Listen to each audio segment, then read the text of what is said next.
welcome to another Producer Letter Live recap. We're going to be going over PLL 89 today, which is the first half of the 7.4 live letters. I'll be using my own translations, supplemented with the XIV Reddit Discord's images and translations. So, why don't we get started? First off, they actually started with the 7.38 information, which will be dropped on November 11th.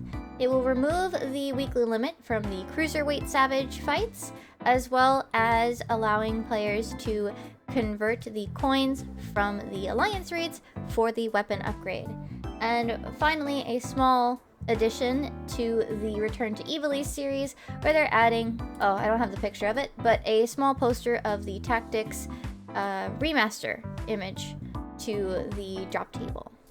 They then moved over to the patch, where we got to see the patch art with, as one would expect, a lot of Arcadion imagery, with what we can see to be perhaps all of the fighters, including some new faces here. And we were given a date of December 16th. Of course, immediately people were worried about the whole Christmas thing, and as a result, they wanted to bring this up now rather than usually they would wait until the part 2 to give us a specific date, but due to the holidays, they wanted to give us the date now, where they also brought up that there will be a special adjustment to the schedule to account for the holidays, which is both a response to Western players' feedback, since a lot of them want to spend the holidays with their family, as well as the fact that the office will just be closed for New Year's, so if there's a problem, they won't really be able to do anything. So the patch schedule is being changed as follows, with the 7.4 patch coming on December 16th, which will include the new tomestones of mnemonics and the new craftable gear, but instead of 1 week later, it will be 3 weeks later, where on January 6th, the Savage tier will drop to account for the holidays, which is a relief. It is a relief. I'm sure there are a lot of players that want to do week 1, but also do want to enjoy their holidays with their family as well, so I'm glad that they kept an eyeball on that feedback and adjusted the schedule. Yoshi P stated that he doesn't think it'll affect the difficulty too much. I'm sure that it's being taken in account for the change in how much tombstone gear people will have, so we'll see. Make sure you keep up to date on those mnemonic tombstones to prepare yourself, I'm sure. After that, they moved into the new content list, where for the most part, we just kind of go through a big list in these part 1s, where they show a bunch of screenshots and say, okay, we're doing this and that and the other thing. So as usual, we've got screenshots for the main scenario, and as usual, this starts the next plot line. So we've got this sort of airship here, we've got the gang down in the corner, we see a screenshot with Kryl thinking, and we have this interesting location, which we later find out is from the dungeon, and this Lalafell that is sweating profusely, and we'll find out why. We also have Hildebrand adventures continuing, as well as a lovely new friend. Let's be real, he's funny. He looks really chill, really cool. And continuing back to a little bit to the story, we have the new dungeon Mistwake, which they very specifically mentioned that the lighting is not final here, that it is pretty dark. I mean, at least on my screen, I can barely make out much of anything, especially on the sides. So there's still going to probably be some changes there, which at least for me, I'm appreciative of. The later screenshot, we can see that scene from the earlier screenshots, which this is very interesting. Some people think maybe like a mining town or what have you, but I'm sure we will find out. Then we brought in a sort of pause where Yoshi P said to prepare yourself for the trial, as the space has quite an impact, rather. It is, as many people were shouting, Doom Train. I do have to say the trial's English name, Hell on Rails, is very cool. The Japanese name is Garashara Borase, which I believe is shared with another enemy we've seen before, so we'll see if that is different in the future. Yoshida's advice on the difficulty of the fight, regarding the difficulty of the fight, is to pay attention to the train during the fight. And of course, with more battle content, we continued into talking about the Arcadian heavyweight tier, where we've got this gladiator arena with squares, saying maybe it might change, it could move around or what have you. It's a sort of deathmatch arena. I at least noted that there seems to be a warrior axe and what looks to be Reaper's size in the background, so that's interesting, at least in my opinion. They will be giving us more information in part 2, including a demonstration in-game as well. We had this pretty Elezen lady, her in-game model, and we have this Elezen guy who has that sort of champion vibes, or perhaps even Ibu Urianger. They did also note, or rather make a comment about how this tier, this entire raid series, is incredibly popular. He's seen a lot of cosplayers, a lot of people like at different events cosplaying all these characters, and at least for me personally, I think that's like no surprise. You can really tell that the team has really knocked it out of the park with the Arcadian series, so I am personally quite excited for the finale and seeing where the story goes and seeing these new characters. Next, they brought up what we pretty much expected. Unreal Tsukuyomi will be the next one that we get to do. It's going to be the same as usual, just level 100. And then we brought up the duty support. We'll be seeing Darkhold and Auramvale in this patch, so rest in peace, old Auramvale, I suppose. They also brought up a additional feature that will be added to the duty support. Essentially an echo buff kind of thing, where if you die in the dungeon to a boss, you will gain a stacking buff that will essentially make it easier. It'll make you stronger. Once you clear the boss though, that debuff will reset, so you can't carry it to the next fight. But it will make it easier for people who might be struggling or have trouble understanding a certain boss. They should be able to make it through there easier than before. Next, they continued on to the PvP updates, which were pretty much what we'd expect. Series 10 begins, some minor adjustments, and the minor surprise here is a new frontline map/campaign. While they chose not to go through the rules and are intentionally going to save that for the next one, the next map is Warcore Chirte, and as we can see, it is a Tyrol themed zone. The icons and the general vibe seems to give maybe Nadam adjacent, but as I said, they didn't talk anything about it, besides that weather conditions might be involved and things like that. They were very vague, as they tend to be in these, where it's more of a here's what's to come. And finally, what to me is perhaps the most interesting surprise in the content list, a new Gold Saucer Air Force One map, the Sea Delays. I might be pronouncing that wrong. Where we also get to shoot the Kraken at the end. This will be very fun for me, at least. I like this. I will appreciate the new map, so I am quite excited for that. Moving on from that, we moved on to the relics. Starting with the Phantom Weapon update, we'll be getting an item level increase to 775. We will also be getting the items that we need actually from Occult Crescent, as well as the various duties. So a bit of I think a little bit of response from the last one, or at the very least they were aware that the last step was, it didn't even involve Occult Crescent. There will also be new jobs, which they mentioned this was going to be as the case, I think like 2 patches ago. But we're going to be getting 3 new Phantom jobs, Mystic Knight, Dancer, and Gladiator. As well as some beneficial accessories, Crescent Isle accessories, Occult Crescent accessories. There will be 4 pieces, 4 for Disciples of War, so physical, and then 4 for casters, magic users. You'll have increased parameters, increased stats when exploring Crescent, if you have those on, and they drop from critical engagements, treasure boxes, treasure chests, the magic pot, and the happy bunnies, but they are rare, unfortunately. So we'll see about that.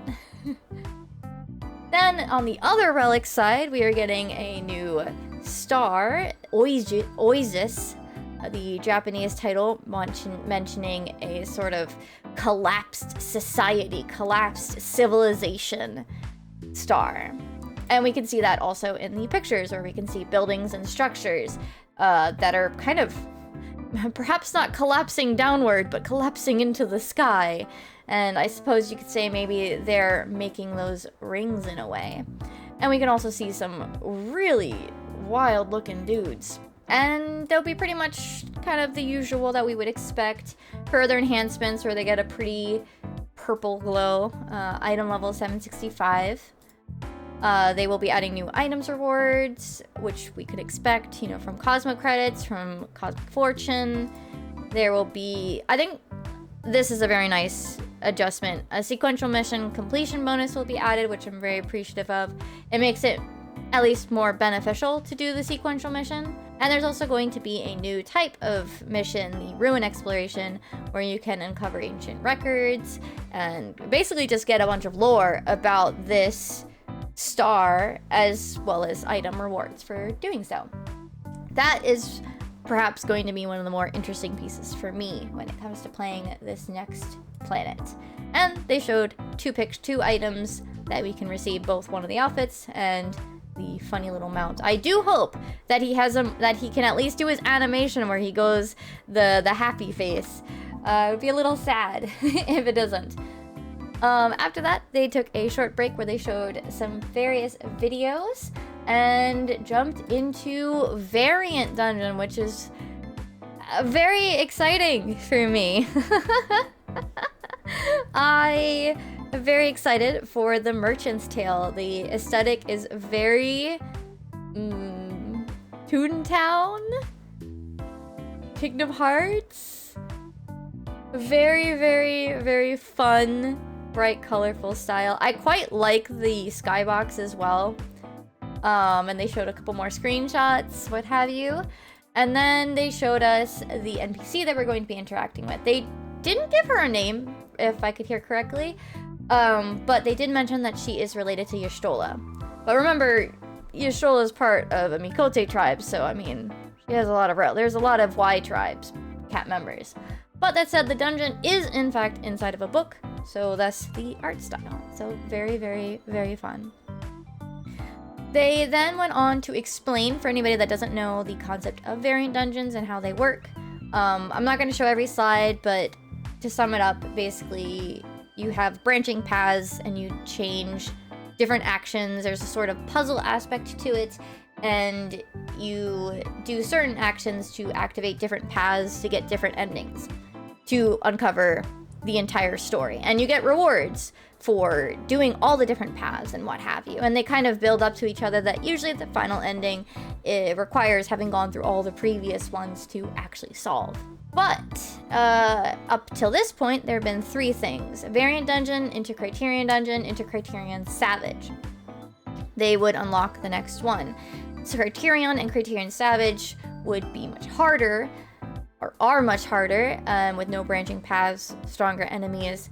They don't have any like story elements. It's quite literally just for the challenge of the matter. However, they are going to be adjusting it. Instead of going into Criterion immediately, they are adding Variant Dungeon Advanced. This is a new type of mode where there's no exploration. This mode consists of just the 3 boss battles, where you can tackle them in any order you want. Each boss will give its own rewards, and defeating all 3 in the same instance will give you even more rewards. You can even tackle this with even just 2 people, but up to 4 with scaling difficulty. This is a response to player feedback in a way where people wanted to be able to practice like certain phases or certain things, and this is kind of trying to do a bit of that. You can practice each boss on its own without having to go through all the previous ones to get to, like, for example, the last boss. And since there will be rewards from all of them, I'm curious to see how they take what we got currently from from Criterion, and put it in and kind of restructuring it for this change. However, Criterion itself will still exist. However, there are changes. There will be no more trash mobs, which arguably were actually the hard part of Criterion. The raise restrictions, however, do still apply. The bosses are in order, and the mechanics are harder. They did show this sort of chart here. Variant Dungeon is completely unchanged. Advanced is like a step up. It's kind of an in-between. And then Criterion sounds like it might be very similar to what it is now. So I'm on the fence about how I feel about this personally, but we'll see how it goes.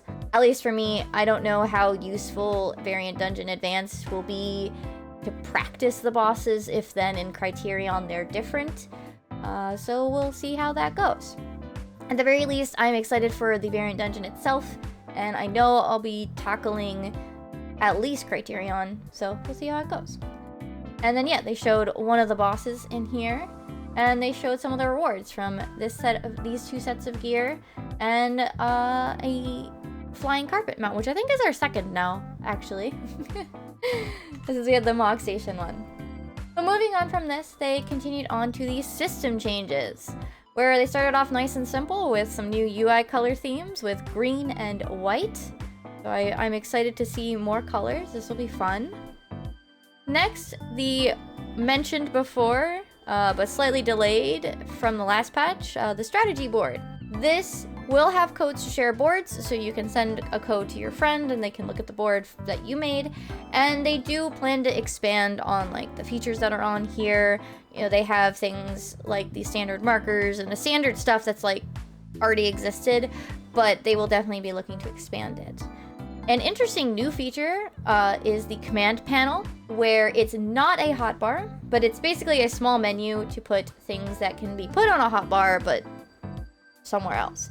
And this is off of feedback from players as well. The examples that they used were taking, for example, this giant chunk of gear sets into the command panel, because you don't need to change gear sets all the time, you know? Or they put the emotes into there because you don't need your emotes all the time.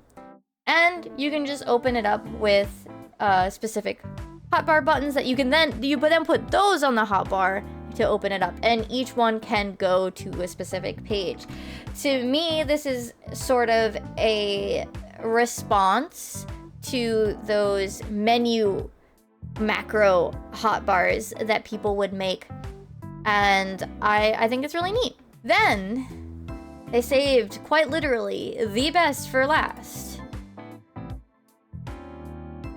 Honestly, my brain was dial-up noising during this, quite literally staring, going like, is that what I think it is? And then they showed another, and I realized that they are indeed saying what they're saying. The biggest update, probably by far, glamours will no longer be job locked, level locked, or class locked. With the exception of main hand and offhands. So weapons and tools still can only be equipped by their corresponding job / class due to animation limitations, which I think is a completely understandable limitation. But this is a response to feedback to allow people to have more fun with their glamours, and I think this is a great change. There's definitely a lot of pieces of gear that I really like and would love to be able to use on more jobs. And I'm also really happy to see that it's specifically for glamour and they're not like unlocking the gear to equip on other things, as that was one thing that I was worried about. About if they were to unlock it for glamour, then we might have people accidentally wearing wrong job gear like we do below level 30. But thankfully that is not the case, and we're finally getting this. It's been often requested, and they finally decided to relax that sort of rule they had. Finally, I don't have any pictures for it, but they did bring up about the housing, that it is being unfortunately pushed back a bit to 7.5 due to CPU related concerns. They explained it in this sort of like personified CPU scenario, basically about that when they turn it off for maintenance and turn it back on, the CPU kind of has to remember everything, so to speak, and there's a concern about overload. And this was also brought up because people were like, well, now I want more glamour plates, and they want to focus on getting the housing situation handled, you know, with the updates and the item slot updates. And then once they settle with that, they kind of mentioned that they will try to work on glamour plates. Since especially with something like this, I'm sure that people have a lot more ideas in mind for their glamours, as well as I do, honestly. And finally, in the reminders information corner, we have a super duper important reminder. If you are a North American player with a North American Square Enix account and are interested in going to FanFest, don't forget the application is open for another 2 days. 2 days? 2 days. Don't forget. Furthermore, they elaborated the orchestra concert. The ticket's already over. The application's already closed. But they're having a different member drawing that's going on right now. And then they will have their general sales tickets. So if you are in Japan or can be in Japan and can apply to these things, perhaps take a look at that, what have you. They also brought up the Symphony merchandise pre-orders. They brought up the Japan one specifically since the whole point is to have it available for people physically going to the event. They try to ship it out to arrive before the event itself. I'm sure that they will be making it available internationally, but we gotta wait until at least the orchestra concert finishes. So if you want to take a look at the list of merchandise, I implore you to take a look at the Japanese site. The new picture book is quite adorable.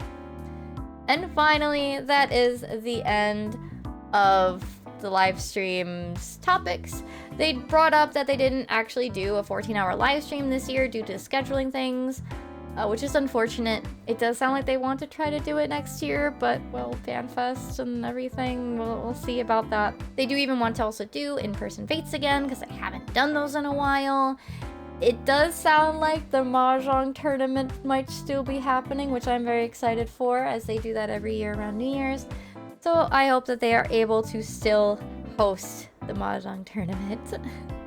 I really, really do. They are very fun, very entertaining. I do recommend it if you are able to stay awake for it. But with that is all that was talked about in the PLL 89. We can look forward to part 2, where we'll see more in depth about the updates, as well as some in-game footage, and Yoshi P will actually be playing for a little bit for some of the content.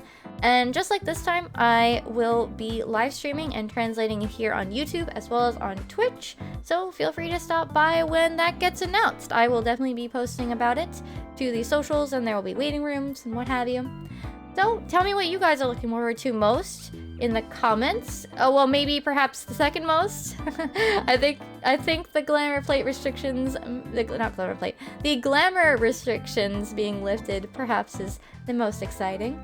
So maybe your second most exciting piece of content that you're looking forward to. And make sure to subscribe and like the video to see more things like this. I stream every day except for Mondays, and for the most part, I play Final Fantasy XIV. So do feel free to stop by and hang out with us. And with that, I will see you next time. Oyasumimi. Bye bye!